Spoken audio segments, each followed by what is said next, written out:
When I look around at the youth today, I usually see them playing on mobile devices like Nintendo Switches or tablets, or trying to make or follow a new trendy dance that can go viral on an app. Well, if we jump back about 30 years to when I was in their shoes, I had a whole different routine when it came to entertainment. You see, I didn't have any electronic devices on hand at the time. It was a few years before I got me a Game Boy Advance, and there wasn't any type of apps, period. Apps wasn't even a word used in regular society. I remember I used to watch cartoons, play with toys, and I also had a Super Nintendo. Most of the time I would have to use my imagination to pretend that I would be watching Rambo, and then I would use a G.I. Joe in order to pretend that that was Rambo while playing with the toys. And then if I was playing a game like Super Contra, I would pretend to be Rambo with a giant gun on there. But it was one superhero who happened to tap into all three forms of those entertainment for me, and that happened to be the icon today known as Spider-Man. The first game that I ever played as Spider-Man was on Super Nintendo. I got it from this store called Hollywood Video. Shout out to my mama for taking me up there and letting me rent it that one time. It was a side scroller. The game was hard. I'm pretty sure this was the time where games were trying to decide if they wanted to be arcade hard or if they wanted to be challenging, even when you take them home and they didn't have to worry about getting quarters off of you, because I do not even remember progressing through the game. I don't think I made it any further than the second level, but I still enjoyed my time because, hey, I got to be this same dude that I just got through watching on TV, and I just got through playing with the Spider-Man and Venom action figures that came with motorcycles. But if we dial it up a few years later, I got me a PlayStation.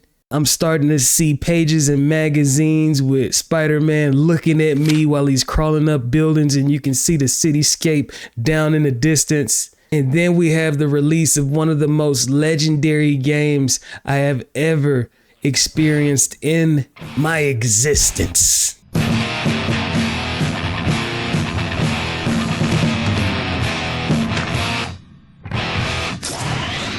Subscribe, motherfucker. I'm talking about the Spider-Man game released in 2000 for PS1, and in this video I'm going to talk about reasons why this game is legendary to me.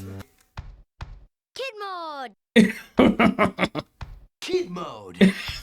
The first and obvious reason for this game's greatness is Spider-Man the Animated Series. Starting in 1994 and continuing years after that, it already had a whole generation familiar with Spider-Man, familiar with the villains, an iconic intro, and plenty of different storylines to help us get to know this whole world on an intimate level. No disrespect to Sam Raimi whenever he started doing the live action movies. Lie!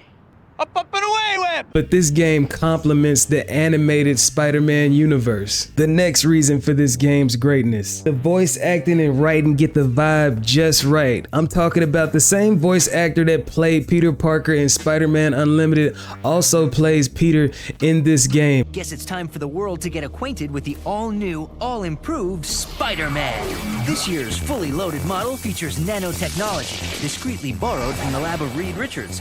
This scientific marvel features billions of microscopic robots working in harmony to make one spiffy set of duds, complete with optional anti-symbiote devices. We do have hostages. I have to make sure they don't get hurt. Shoot him now! Shoot him! JJ, you are out of the wheel. I mean it this time.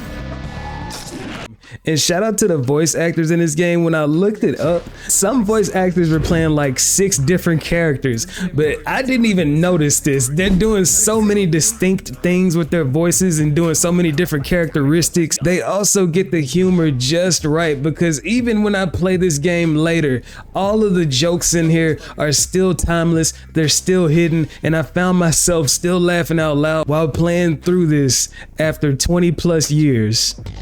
Look out, lady. Oh my goodness! Oh, sorry, lady. Didn't see a thing.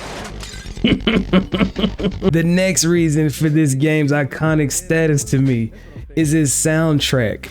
I want to say Tommy Tallarico had something to do with that. Shout out to him. I loved watching Judgment Day on G4. But the soundtrack, Alley Oops, the intro that used to come on with the animated series, hard-hitting metal and industrial rock with guitar riffs and big bass. You'll be running through a level, it'll be all nice and quiet, and then when you start fighting, everything kicks and amps up, giving you the dynamic feeling of Spidey moving through and his heart rate constantly moving up and down as he calms down and then gets into adrenaline-fueled fights with baby lizards, bank robbers, or even the NYPD.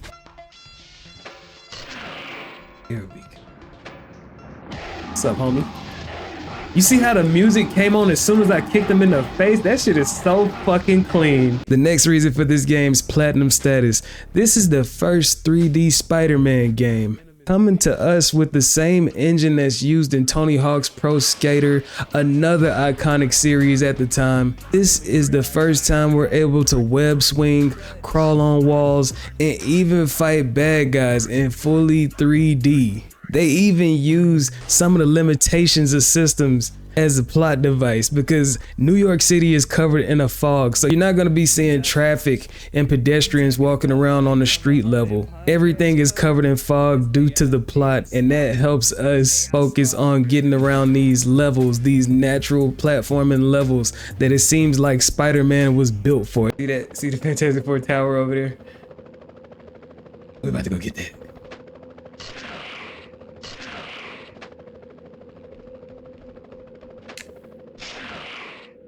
Yeah. Man, looks like the Fantastic Four aren't around right now. It seems like Spider-Man's power set and his agility was made for video games. The last reason I'm gonna leave on for the greatness of this game is the unlockables. We have comic book covers, different mini game modes, different costumes with different powers. All of this gives more than one reason to keep playing through this game.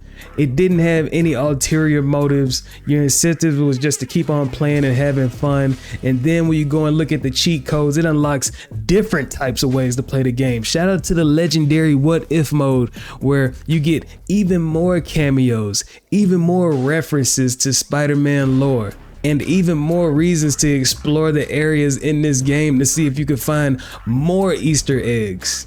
It's so funny when I look up the ratings of this game because they tried to give it average scores, but to me, this game is a 12 out of 10. Anything over 10, this game is way higher than any magazine could possibly comprehend. I don't know what they were looking for at the time. Remember, superheroes weren't as big as they are now. The MCU has did something different, and even superhero games back then didn't have too many comparisons that could be made, especially when they first started going into the 3D realm of possibilities. But yeah, y'all, that's me showing why this game is so legendary. Spider-Man 2000 on the PS1. It was also on the N64 and the Dreamcast. I think the Dreamcast is the superior version. The N64 version couldn't show cutscenes, so it just shows still photos, but I had it on the PlayStation version. I don't even know if I had analog sticks on the controller. That's it for this video. I'm gonna catch y'all later. Y'all stay geeked. Welcome, true believers and newcomers alike. Stan Lee, R.I.P. Stan Lee here. Once again, we find our hero Peter Parker, better known around the world as the Amazing Spider-Man, in a heap of trouble. But this is just the beginning, Spidey fans. So get ready for a true superhero action thriller, packed to the brim with thrills and chills, twists and turns, more supervillains than you can shake a web at, and of course, non-stop web-slinging, wall-crawling action.